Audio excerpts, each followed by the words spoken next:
wassalamu ala asyrafil anbiya'i wal mursalin wa ala alihi wa sahbihi ajma'in. Pertama-tama marilah kita panjatkan puja dan puji kehadirat Allah Subhanahu wa taala yang telah memberikan kita nikmat beribu-ribu nikmat. Dan salawat beserta salam marilah kita panjatkan hantarkan kepada Nabi Muhammad sallallahu alaihi wasallam. Penghormatan saya kepada kepala sekolah, penghormatan saya kepada dewan guru, penghormatan saya kepada dewan juri, dan penghormatan saya kepada teman-teman yang mengikuti resensi buku. Saya akan mempresentasikan hasil resensi yang berjudul Kisah dan Hikmah yang ditulis oleh Dauruddin Mashhad, penerbit Erlangga tahun terbit 2001 dan berhalaman 92.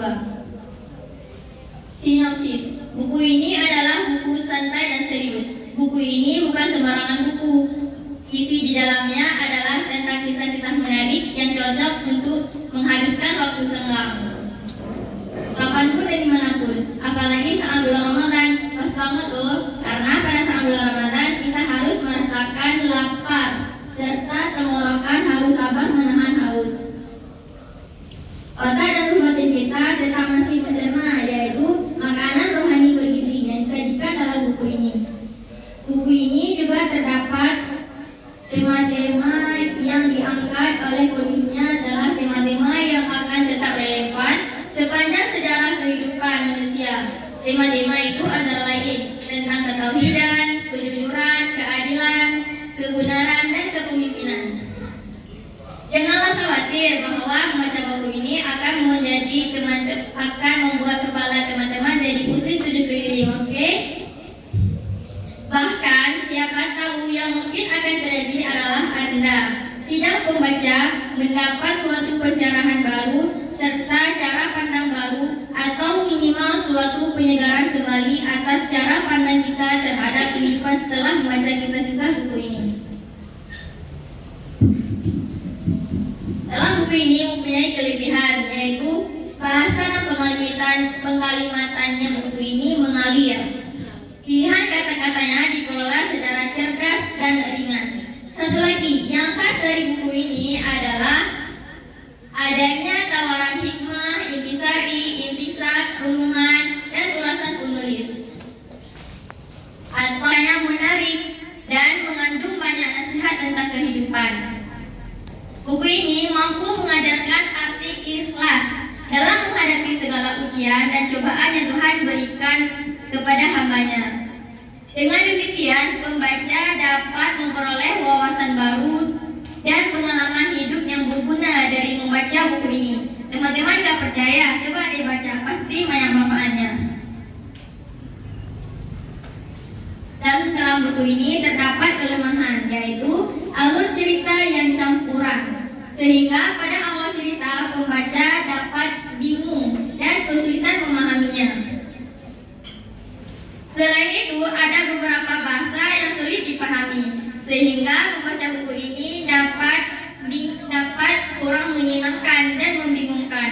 Oleh karena itu, meskipun buku ini memiliki kelebihan yang menarik, namun pembaca juga harus mempertimbangkan kelemahannya sebelum memutuskan untuk membaca.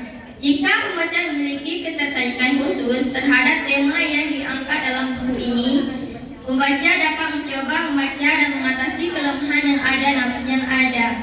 Namun, jika pembaca tidak tertarik, buku ini mungkin tidak akan memberikan pengalaman yang menyenangkan. Kesimpulan, dalam buku ini terdapat 11 bab. Dalam satu bab memiliki satu kisah dan masing-masing hikmah. Bab 1 menceritakan tentang ujian yang beriman. Menceritakan tentang ujian orang yang beriman. Dan hikmahnya yaitu Allah tak akan membebani kaumnya melainkan sesuai dengan kemampuannya.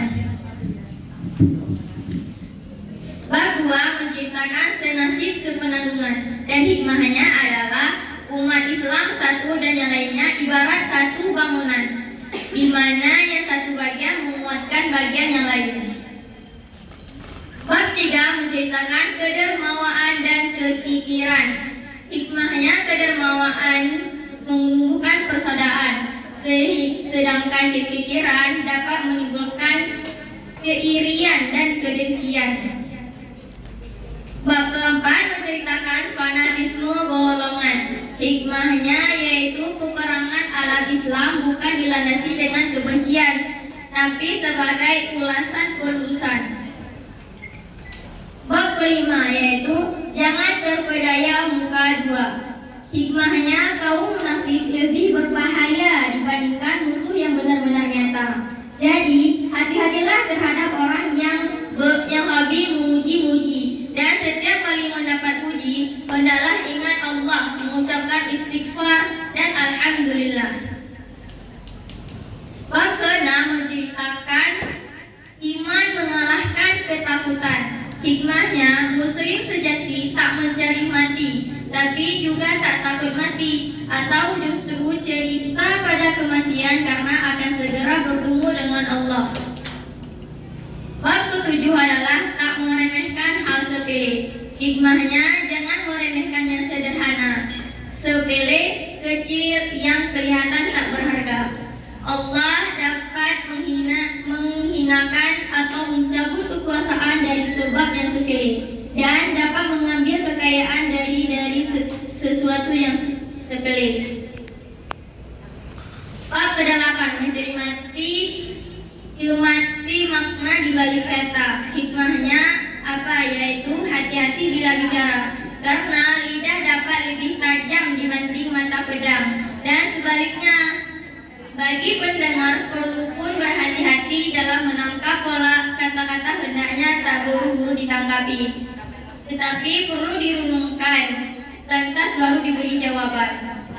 Bab ke-9 yaitu eksistensi Tuhan. Hikmahnya adalah Tuhan paling dahulu, tak ada yang lebih dahulu alias yang mendahului Dia. Tuhan paling akhir, tak ada yang lebih akhir dari Dia. Bab ke-10 adalah menceritakan tegak runtuhnya umat. Hikmahnya yaitu orang yang sabar terhadap dunia, di mana ia berusaha dan berdoa untuk menjadi kaya, namun setelah kaya tidak langsung lupa segalanya. Dan bab terakhir yaitu ke-11 adalah menceritakan tentang poligami vs poliandri. Hikmahnya adalah larangan poliandri dan pembolehan poligami bukanlah wujud keadilan Tuhan, tapi justru terkait potensi kemanusiaan, yakni soal kemanusiaan terah alias nasab kehidupan. Hanya inilah, apakah Anda juri memberikan pertanyaan? Saya dapat isi buku